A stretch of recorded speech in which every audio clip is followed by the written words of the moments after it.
পঞ্চম প্রজন্মের যুদ্ধবিমান তৈরিতে চুক্তি ভারত ও রাশিয়ার। আরও একটি বড়সড় সামরিক প্রজেক্ট বাস্তবায়নে হাত মেলাচ্ছে ভারত ও রাশিয়া। মাল্টি-বিলিয়ন ডলারের সেই প্রজেক্টে পঞ্চম প্রজন্মের যুদ্ধবিমান ফিফথ জেনারেশন ফাইটার এয়ারক্রাফট বানাবে দুই দেশ।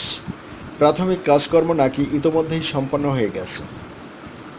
ভারতের একটি সূত্রে জানিয়েছে, ডিজাইন চূড়ান্ত করার কাজ ইতিমধ্যেই সম্পন্ন হয়ে গেছে। চলতি বছরের দ্বিতীয়ার্ধে চুক্তি স্বাক্ষর হওয়ার কথা। বিমানের প্রযুক্তি হস্তান্তর সংক্রান্ত প্রশ্নে প্রতিরক্ষা মন্ত্রণালয়ের এক শীর্ষ কর্মকর্তা জানান, যেহেতু ভারত ও রাশিয়ার যৌথ উদ্যোগে এই বিমান তৈরি হয়েছে, তাই প্রযুক্তির ওপর রাশিয়ার মতো ভারতেরও সমান অধিকার রয়েছে।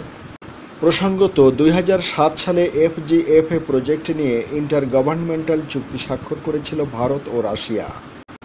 2010 সালে এই প্রকল্পে ভারত প্রায় $300 মিলিয়ন বিনিয়োগ করতে সম্মত হয়, কিন্তু বিভিন্ন খাতে দর কষাকষির ফলে বিষয়টি বিলম্বিত হয়ে পড়ে। দীর্ঘ টালবাহানার পর গত বছরের ফেব্রুয়ারি মাসে এই প্রকল্প নিয়ে পুনরায় আলোচনা শুরু করেছিলেন তৎকালীন প্রতিরক্ষামন্ত্রী মনোহর পারিকর। চুক্তির বিষয়টি তখনই নতুন গতি পায়।